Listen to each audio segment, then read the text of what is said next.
itu justru dikeringkan untuk penggunaan pertanian. Misalnya Kementerian Pertanian menyatakan luas lahan gambut kita 13,4 juta hektar. Saat kembali lahan gambut yang tadinya kering, kita gunakan indikator tinggi muka air tanah. Salah satu aspek penting dari keberhasilan kegiatan restorasi dan dalam jangka panjang ya, itu memang adalah pelibatan masyarakat.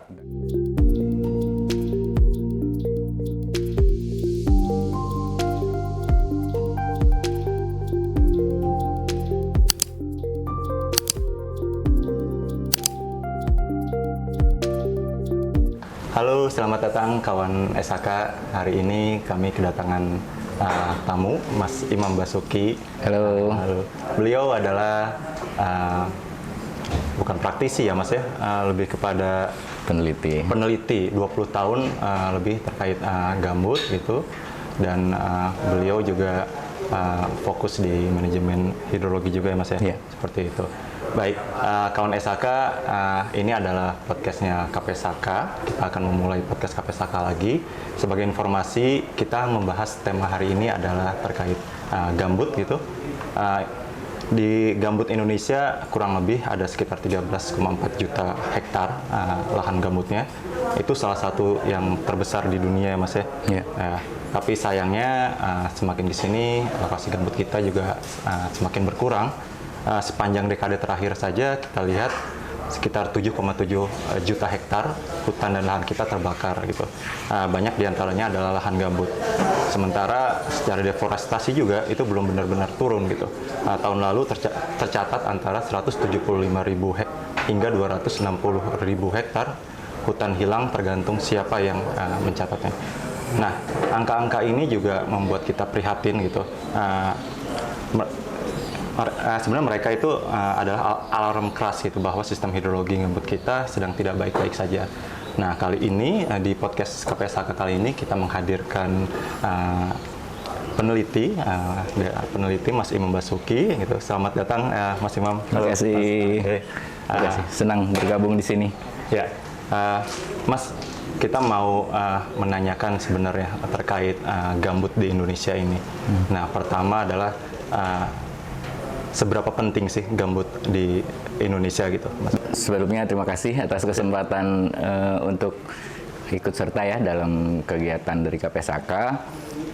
Terkait dengan pertanyaan Mas Bayu tadi, jadi memang kita lihat sebagai tambahan informasi nih, lahan gambut kita memang sedang terancam, dalam arti dari luas keseluruhan yang itu luasannya masih diperdebatkan ya Mas Bayu. Jadi penelitian terakhir tuh dari Kementerian Pertanian menyatakan luas lahan gambut kita 13,4 juta hektar di seluruh Indonesia. Tapi ada juga yang hasil penelitian lain menyatakan sampai 21 juta hektar dari Sumatera, Kalimantan, kemudian Papua gitu. Nah, keterancaman dari lahan gambut di Indonesia memang banyak penyebabnya, terutama akibat dari penggunaan lahan gambut yang tidak lestari. Artinya lahan gambut yang memang merupakan ekosistem rawa gambut begitu, itu sudah banyak dilakukan pengeringan. Artinya air yang ada di lahan rawa gambut dikeluarkan dari sistemnya, dari ekosistemnya, dan menyebabkan lahan gambut yang tadinya basah itu menjadi kering. Nah, dari keringnya lahan gambut tersebut menyebabkan bahan organik yang merupakan bahan pembentuk ekosistem lahan gambut tadi itu menjadi rawan terbakar dan juga rawan teroksidasi sehingga terjadi dekomposisi lahan gambut dan hilang ke atmosfer menjadi gas rumah kaca. Umumnya sih menjadi gas karbon dioksida. Nah, hal ini jadi juga ancaman yang beruntun dari kehilangan lahan gambut menjadi juga salah satu faktor yang menyebabkan tingginya emisi gas rumah kaca dari lahan gambut di Indonesia. Jadi memang keterancaman itu sudah terbukti dari hasil penelitian terakhir itu 2016 dinyatakan bahwa lahan gambut di Indonesia ini yang masih alami, yang masih berupa hutan lahan gambut alami itu berupa ekosistem yang bagus begitu, tinggal 7%. Jadi bisa teman-teman bayangkan dari 13,5 juta hektar itu yang masih alami ya. Yang masih alami. Jadi ya mungkin kurang dari 2 juta hektar ya yang masih alami dari keseluruhannya itu. Maka jadi tugas kita untuk menjaga apa yang masih baik ini supaya tetap baik dan memperbaiki yang sudah rusak supaya bisa kembali berfungsi seperti apa adanya. Baik Mas, emang berarti lahan gambut ini penting ya, tidak hanya untuk masyarakat yang di sekitarnya, itu juga untuk keanekaragaman hayati di sekitar maupun untuk menjaga tetap lebih baik lagi itu. Nah, kalau lahan gambut ini penting, kenapa ada kegiatan-kegiatan yang bisa merusak lahan gambut gitu, kayak pembuatan handil, di mana air lahan gambut yang harus dijaga itu akhirnya keluar gitu ya? Baik. Seperti itu. Ya, jadi kesalahan penggunaan atau manajemen lahan gambut Indonesia di negara kita itu memang dari kekurang tahuan kita sendiri.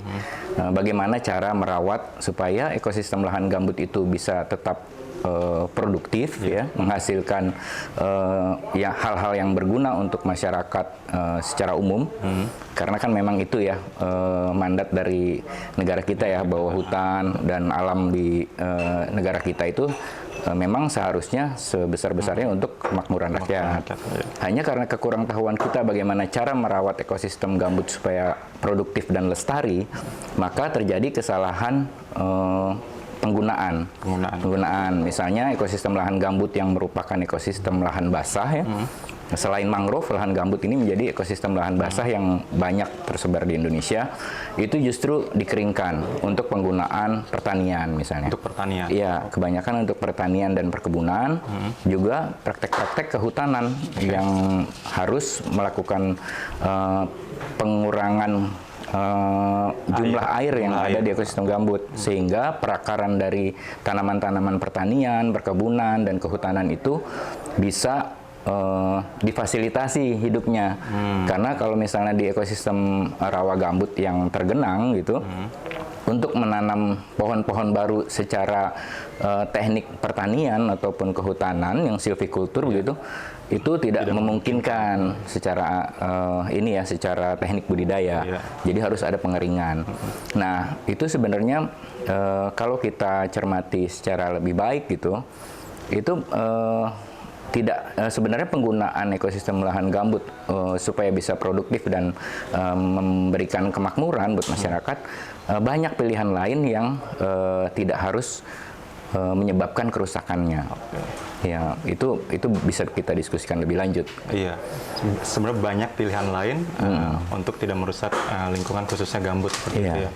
Nah, memang berarti ketika kita atau perencanaan kita ketika mau membuka lahan gambut, apalagi yang tinggal 2 juta atau berapa 7% itu ya Mas, yang masih alami, itu perlu dirancang atau dikaji dulu bagaimana sih bisa selaras antara pembukaan kebun dengan menjaga lingkungan agar tidak merugikan di sisi lingkungan ya, seperti itu ya Mas.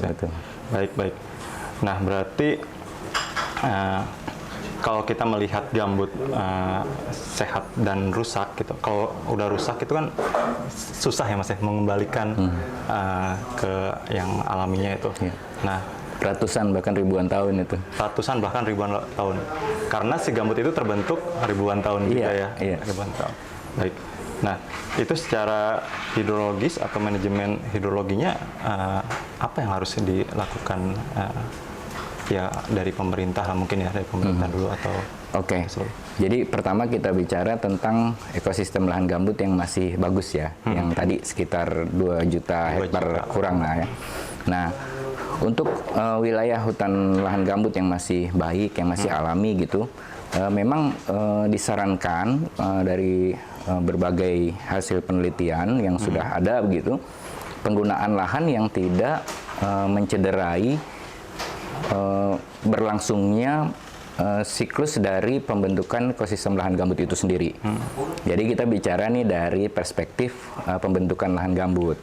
Jadi ekosistem lahan gambut itu terbentuk dari 4 faktor lah sederhananya. Jadi harus ada cekungan secara topografis ya kan. Kemudian harus ada sumber air yang cukup, curah hujan yang cukup. Makanya di wilayah tropis ini sangat memungkinkan untuk terbentuknya lahan gambut. Yang ketiga itu harus ada pohon-pohon juga, vegetasi. Karena lahan gambut itu didefinisikan sebagai jenis tanah ya, ekosistem lahan gambut yang memiliki jenis tanah yang berasal dari hancuran bahan organik. Nah, bahan organik ini sumbernya dari vegetasi yang ada dan hidup di atasnya. Yang ribuan tahun. Yang ribuan tahun itu yang faktor keempat, waktu. Jadi secara waktu dia harus memadai waktunya. Nah, hasil penelitian juga pembentukan tanah gambut tadi, jadi tanahnya itu bertambah. Jadi tanah gambut itu kan sebenarnya simpanan bahan organik yang dari waktu ke waktu itu tertimbun di dalam ekosistem. Nah, dalam setahun itu hasil pengukuran hanya terbentuk sekitar 1 mm umumnya. Bahkan kurang dalam 1 tahun. Ya, jadi Mas Bayu bayangkan nih dalam kalau untuk membentuk lahan gambut setebal 1 meter itu butuh waktu 1000 tahun. Kalau kayak seperti di Pulang Pisau misalnya, kita ambil Pulang Pisau itu rata-ratanya kedalaman 6 meter. Jadi kita bisa prediksi bahwa itu gambut hasil timbunan selama 6000 tahun. Kita belum lahir, nenek moyang kita mungkin belum lahir ya. Nah, itu yang perlu kita hargai bersama. Jadi ekosistem gambut yang masih bagus ini, kenapa kita perlu hargai? Karena itu merupakan proses alam yang panjang jangka waktunya dan memiliki multifungsi ekologis, ekonomis gitu kan. Nah, kalau kita bisa manfaatkan itu dengan lebih baik, artinya misalnya kalau kita mau memanfaatkan kayu yang ada di lahan gambut, kita harus pilih kayu-kayu yang memang sudah waktu tebang. Yang tidak akan mengurangi jumlah minimum vegetasi yang harus ada di situ sebagai produksi lahan gambut. Tebang pilih kemudian dan tidak dilakukan secara merusak. Iya. Kalau prakteknya di Malaysia atau di negara-negara maju gitu, penebangan kayu-kayu dari ekosistem hutan gambut itu dilakukan dengan sistem wiring. Jadi dengan kabel gitu setelah ditebang, dia langsung diangkut tidak menggunakan jalur darat ataupun air, tapi dia dikirimnya dengan kabel-kabel raksasa lah ya. Jadi kayu diekstraksi dari hutan itu tidak merusak lingkungan di sekitarnya. Tidak membuka. Iya. Nah, kemudian kalau pilihan lainnya lagi adalah misalnya kita dari jasa lingkungan dengan proyek-proyek karbon. Karena ekosistem lahan gambut ini salah satu ekosistem yang paling besar dalam mengurangi gas rumah kaca dari atmosfer. Jadi dalam setahun itu hasil penelitian, saya juga termasuk yang meneliti itu, sekitar 10 ton setara karbon dioksida itu diserap oleh hutan ekosistem lahan gambut yang alami, yang bagus gitu. Jadi per hektar itu. Jadi kalau dari jutaan hektar ya, misalnya dari 2 juta hektar yang ada di sekarang ini yang masih kondisinya bagus, itu 2 juta dikali 10 ton per tahun. Jadi udah ada 20 juta ton setara CO2 yang diserap. Dan disimpan dalam gambut. Itu hutan alaminya ekosistem gambut gitu. Sementara kalau yang udah terdegradasi itu mungkin malah jadi sumber emisi. Jadi misalnya hutan lahan gambut yang kering, yang sudah tidak ada vegetasinya misalnya atau bekas terbakar, itu malah mungkin dia mengemisikan dalam setahun itu mengemisikan beberapa puluh ton setara karbon dioksida per hektarnya. Jadi dia yang tidak ada tanamannya atau bekas terbakar ataupun kering gitu, malah mengemisi. Karena bahan organik yang kering, kalau lahan gambut terdegradasi itu kan kondisinya kering ya, itu terjadi proses oksidasi. Mikroba-mikroba yang ada di lahan gambut itu mengoksidasikan bahan organik yang ada, melepaskannya ke atmosfer dalam bentuk gas karbon dioksida. Gitu. Nah, itu jadi kebalikan, yang harusnya dia menyerap dalam kondisi alaminya. Kalau terdegradasi justru dia jadi mengemisikan gas rumah kaca. Itu jadi isu global sih. Isu global dan itu terjadi di mana-mana. Makanya gitu tugas kita di wilayah gambut yang terdegradasi untuk melakukan kegiatan perbaikan, kegiatan restorasi gambut. Iya. Itu itu akan memberikan dampak yang positif untuk mengembalikan fungsi ekologinya, kemudian juga memberikan keuntungan-keuntungan dari kelestarian ekosistem lahan gambut yang baik gitu. Jadi kalau dipikir-pikir mungkin sebenarnya gambut di Indonesia itu kan termasuk, ya kita punya gambut gitu ya, luas di Indonesia, itu kan harta kita sebenarnya Mas ya. Betul. Dengan ada pembukaan dan lain-lain ya mungkin kita kurang mengetahui manfaat dari gambut itu sehingga lebih mementingkan adanya perkebunan dan lain-lain. Jadi faktor lingkungannya kurang diperhatikan. Jadi lebih kepada merugikan kita. Di mana tahun 2015 juga terjadi kebakaran hebat, di mana lahan gambutnya juga jadi habis gitu ya, habis dan sekarang malah lebih mengemisi jadinya gitu. Betul. Ya. Ya baik Mas, ini menarik untuk lahan gambut. Jadi kita akan masuk ke segmen kedua terkait intervensi apa sih yang akan dilakukan. Terima kasih. Oke. Kita tadi sudah mendengar tentang pentingnya gambut, kerusakan gambut, dan sejauh mana sih kita mengetahui bahwa gambut di Indonesia selain itu sebagai harta Indonesia gitu ya, itu juga kita kurang melihat di sisi lingkungannya gitu. Nah di sini kita akan bertanya ke Mas Imam. Mas Imam, kira-kira dengan kondisi gambut yang saat ini gitu, itu intervensi apa yang harus kita lakukan agar minimal kita tidak memperparah keadaan gambut saat ini gitu. Baik, ekosistem lahan gambut di Indonesia itu merupakan harta ya, merupakan kekayaan bangsa kita. Jadi itu anugerah dari Tuhan Yang Maha Esa ya, bahwa di negara kita itu luas sekali lahan ekosistem lahan gambut yang ada gitu, dan termasuk yang paling luas di dunia. Mungkin yang bersaing dengan kita tuh di negara Kongo di Afrika ya. Nah dengan anugerah tadi, dengan kekayaan alam tadi gitu, itu seharusnya memang kita bisa melestarikannya dan memanfaatkannya semaksimal mungkin gitu. Nah ya, apa yang kita saksikan sekarang bahwa lahan gambut kita rusak, itu kita lihat dari jenis kerusakannya. Penyebabnya tadi kita sudah bahas ya, adanya pengeringan lahan gambut untuk kegiatan-kegiatan yang memfasilitasi penanaman jenis-jenis tanaman budidaya maupun tanaman kehutanan ya. Nah akibat dari pengeringan tersebut itu tadi Mas Bayu juga sudah sampaikan ada kejadian kebakaran lahan gambut, dan itu mengemisikan gas rumah kaca yang sangat besar dalam kejadian-kejadian kebakaran lahan gambut. Yang kedua itu juga terjadinya emisi gas rumah kaca akibat pengeringan lahan gambut. Kemudian juga terjadi kerusakan lahan gambut yang berupa hilangnya jenis-jenis endemik lahan gambut, berikut juga keanekaragaman hayatinya akibat dari kerusakan ekosistem lahan gambut. Nah itu kalau divaluasi sangat besar ya. Belum lagi potensi-potensi komoditas yang bisa digunakan untuk kemakmuran masyarakat yang hidup di dalamnya. Karena ekosistem hutan rawa gambut itu tidak kosong, tapi ada juga masyarakat yang hidup di dalamnya, seperti kita lihat di Sumatera, di Kalimantan, di Papua gitu. Nah itu jadi penting bahwa kita bisa mencegah kerusakan-kerusakan tadi. Kalau kita tidak bisa mencegah, nah ini kita bicara dengan yang sudah terlanjur rusak kan, ekosistem lahan gambut yang sudah rusak. Rusak kenapa? Karena kekeringan tadi.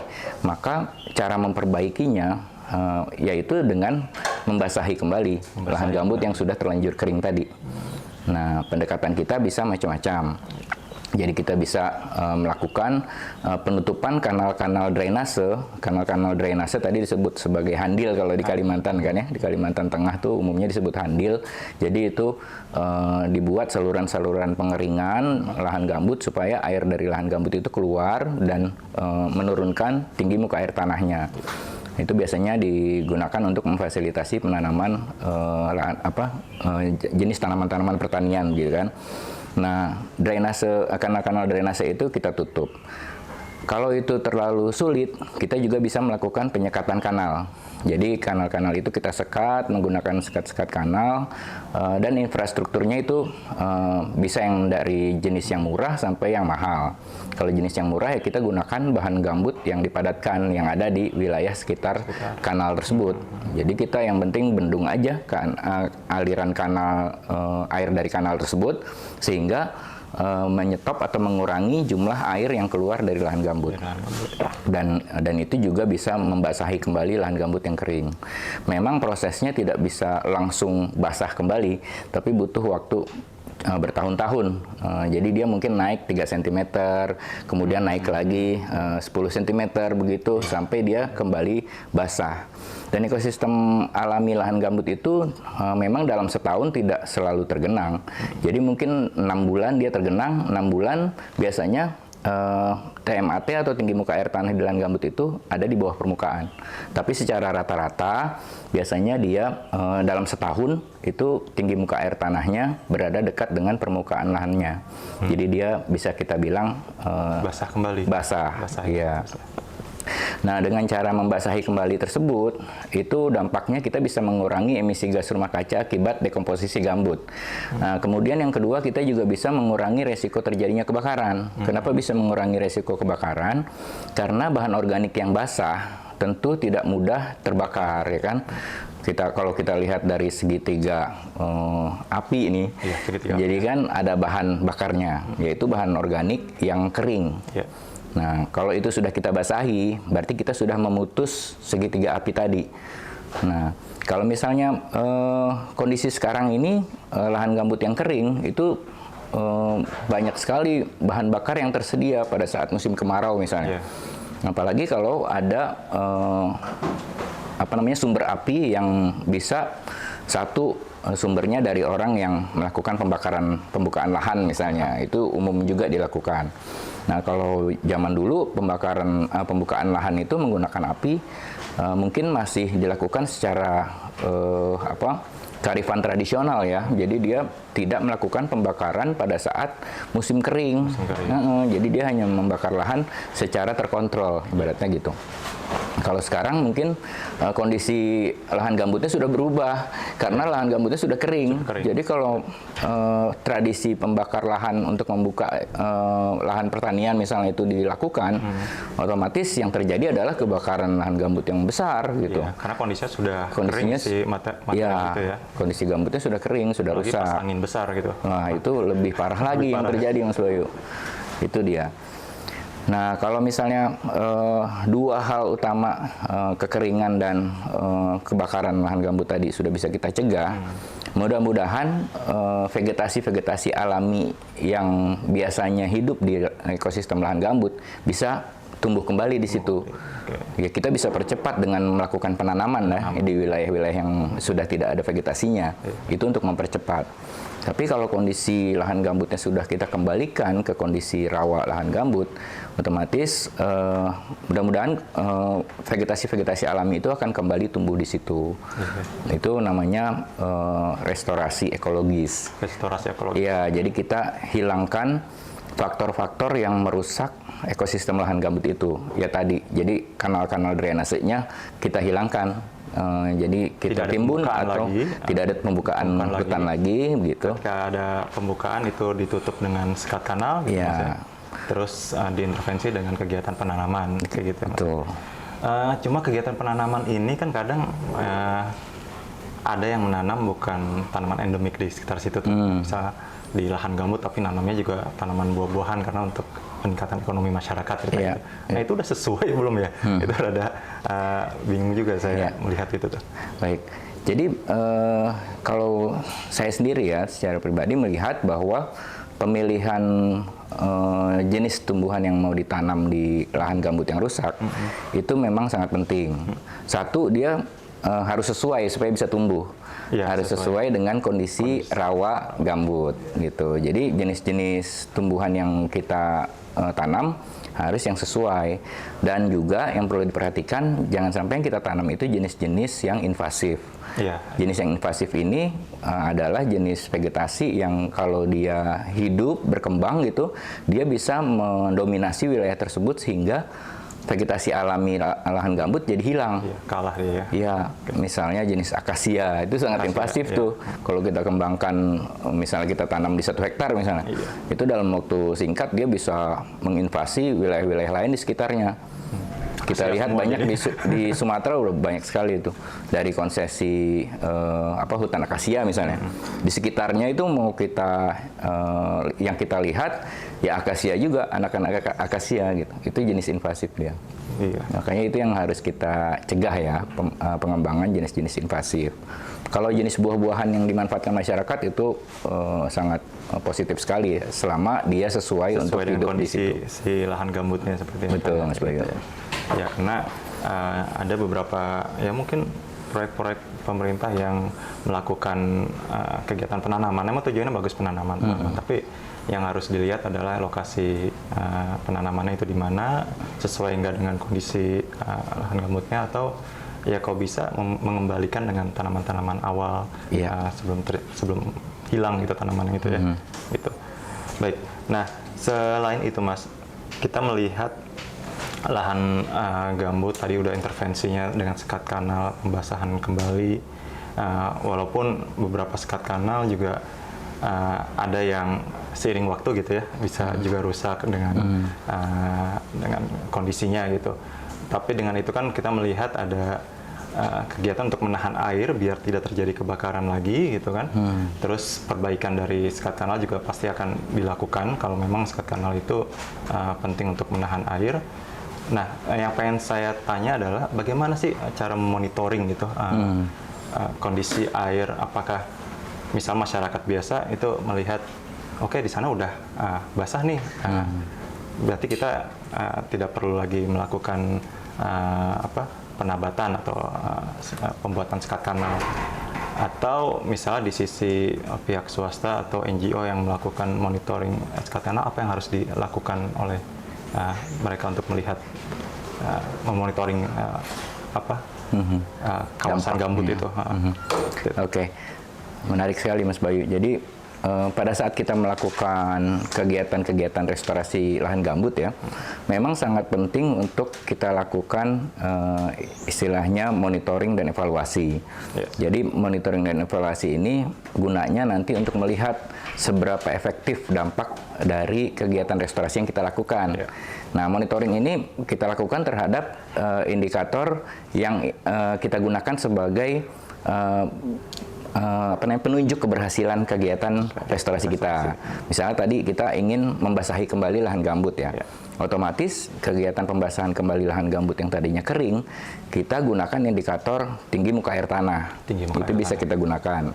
Misalnya kita juga bisa gunakan indikator kelembaban tanahnya. Nah, yang umum kita lakukan adalah monitoring tinggi muka air tanah.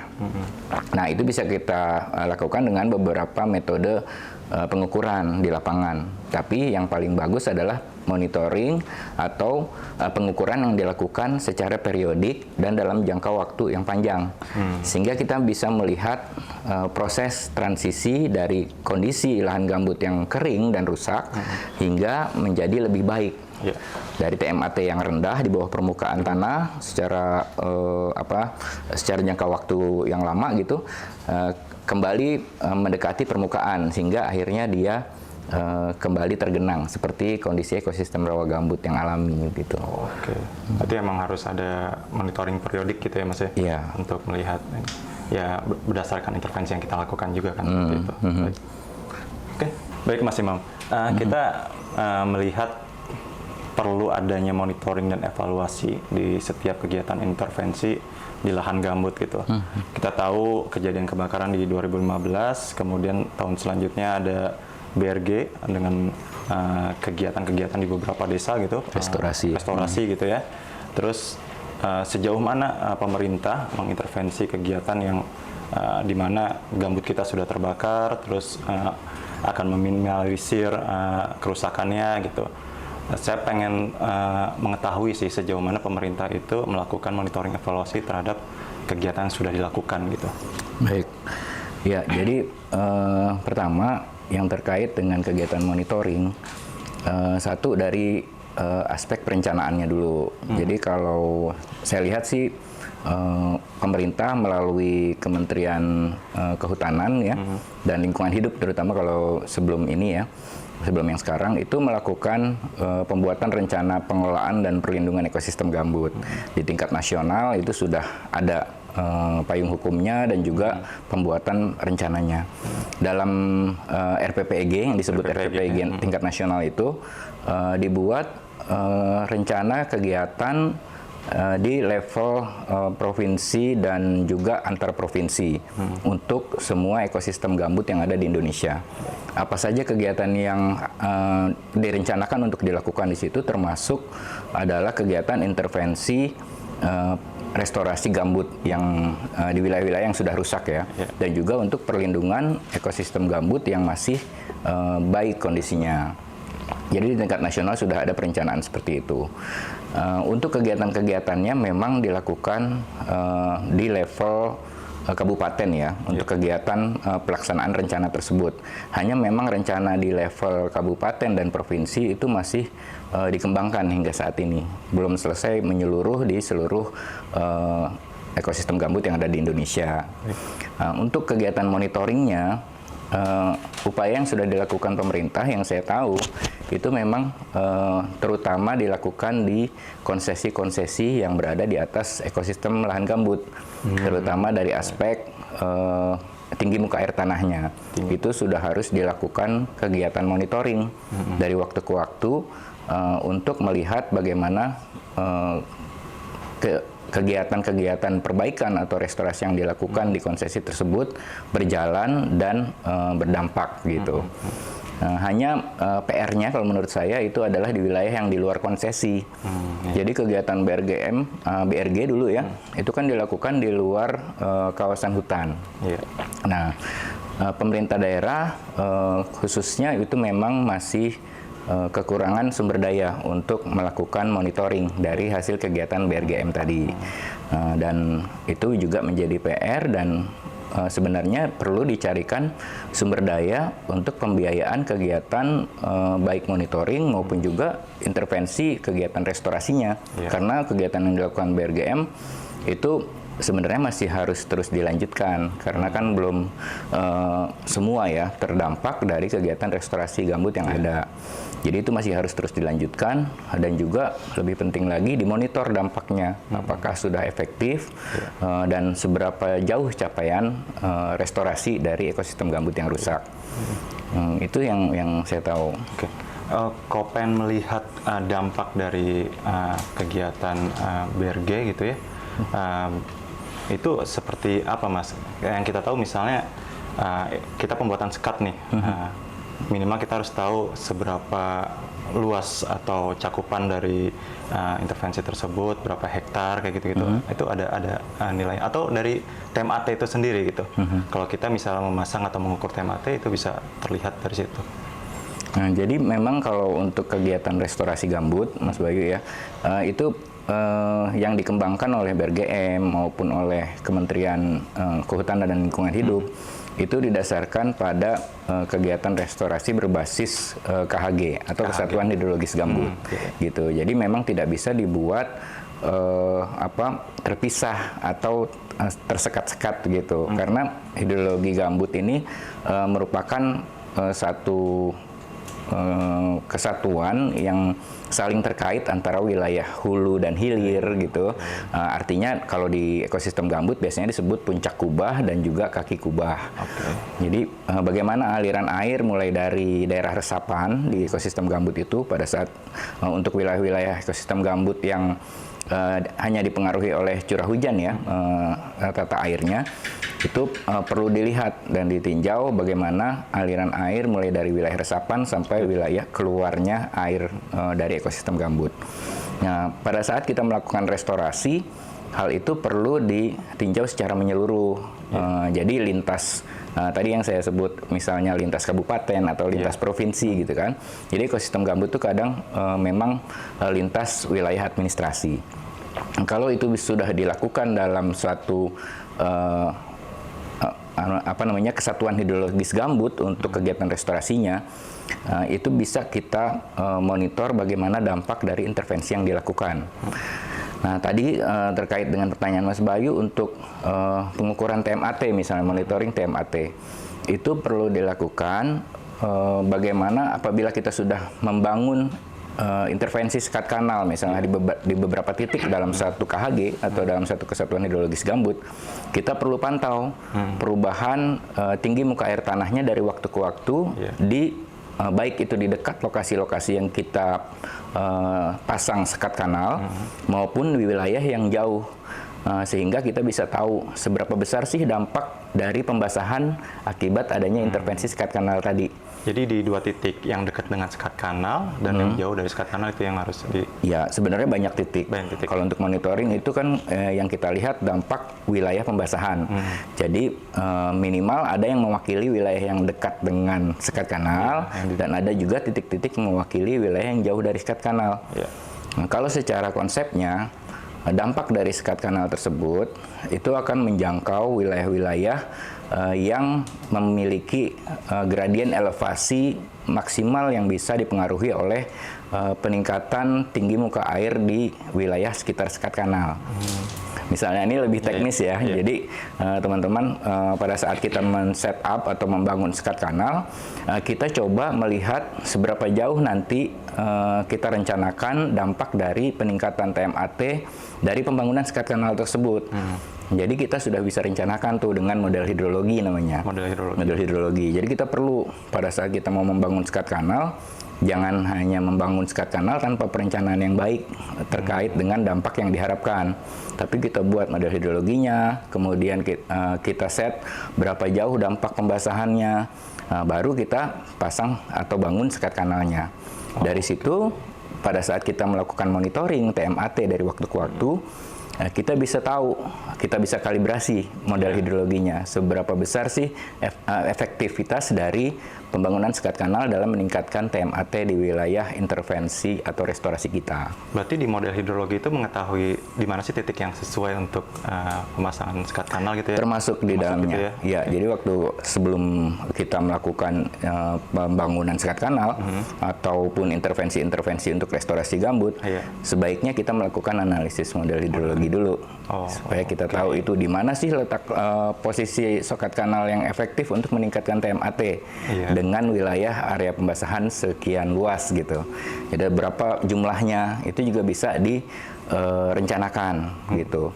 Nanti setelah kita monitor beberapa waktu setelah pemasangan sekat kanal, kita monitor, kita tahu oh ini masih kurang efektif misalnya. Kita bisa perbaiki lagi perencanaan tadi, kita evaluasi, kemudian kita tambah misalnya sekat kanal yang kurang misalnya untuk memperluas dampak pembasahan. Itu bisa kita lakukan dari waktu ke waktu. Basisnya dari model hidrologi itu ya? Iya. Nah, model hidrologi ini ada di dokumen RPPEG itu nggak ya? Maksudnya bagian dari situ ya? Itu sebenarnya kalau setahu saya sih di RPPEG itu adalah rencana besar. Secara makro kegiatannya seperti apa. Tapi pada implementasinya itu seharusnya dilakukan di level pada saat pelaksanaan kegiatan-kegiatan intervensi restorasi gitu. Nah, kita melihat misalnya kegiatan intervensi pasti akan melibatkan masyarakat juga di sekitar situ. Sebenarnya yang beberapa kegiatan yang dilakukan pemerintah juga penentuan titik gitu Mas, kayak sekat kanal dan lain-lain itu tanpa persetujuan masyarakat. Ada beberapa yang disetujui, ada yang enggak. Nah, ini yang kami temukan juga ya. Kami temukan juga di lapangan. Kami tidak tahu Pak, ternyata lokasinya sudah ditentukan dari pusat, misal seperti itu. Nah, berarti pusat juga sudah melakukan kajian tersebut mungkin ya Mas, untuk penentuan titik-titik tersebut. Hanya mungkin belum tersosialisasikan dengan baik ke masyarakat. Jadi si peran masyarakat ini apakah hanya sekedar membuat saja sebagai tenaga kerjanya atau memang harus dilibatkan juga untuk mengetahui, ya minimal mengetahui, oh ternyata gambut ini seperti ini, pembuatan sekat ini fungsinya seperti ini, kayak gitu. Baik, ya berdasarkan pengalaman yang saya alami juga dari beberapa kegiatan restorasi, baik itu dengan pemerintah maupun dengan lembaga swadaya masyarakat gitu ya, atau lembaga penelitian. Salah satu aspek penting dari keberhasilan kegiatan restorasi dan dalam jangka panjang ya, itu memang adalah pelibatan masyarakat dari awal perencanaan. Jadi apabila kita melakukan kegiatan restorasi di awal, selain kita melakukan perencanaan teknis, pada saat kita mau melakukan kegiatan restorasi itu, kita perlu melakukan perencanaan bersama dengan masyarakat setempat. Ya, jadi mereka memahami sebenarnya apa yang akan kita lakukan, tujuannya apa, dan manfaatnya apa buat mereka, kan? Dan hal ini biasanya ada dalam proses padiatapa. Jadi padiatapa ini pemberian informasi awal ya, agar masyarakat itu terinformasikan terkait dengan kegiatan rencana restorasi dan juga bisa menerima dengan lega gitu kegiatan tersebut dan mau berpartisipasi bahkan di situ. Jadi ini bukan hanya masalah persetujuan lah ya, persetujuan dari masyarakat itu bahwa akan dilakukan kegiatan restorasi di wilayah hidup masyarakat setempat. Itu penting banget sih. Baik Mas, baik kawan SHK, ini sangat menarik ya. Jadi kita melihat bahwa pengolahan gambut itu tidak hanya hal yang kecil gitu. Ini luas terkait masyarakatnya, lingkungannya, bahkan bisa berdampak ke negara lain kalau memang terjadi kebakaran gitu ya. Mas Imam, terima kasih sekali atas kehadirannya di podcast Kawan SHK ini. Semoga kita nanti bisa berjumpa kembali, kita bisa membahas karbon dan lain-lain gitu ya. Kawan SHK, terima kasih sudah setia mendengar podcast SHK kali ini. Kawan SHK menjaga hutan, menghidupi masa depan lebih baik. Sampai berjumpa di kegiatan podcast SHK selanjutnya bersama narasumber yang menarik.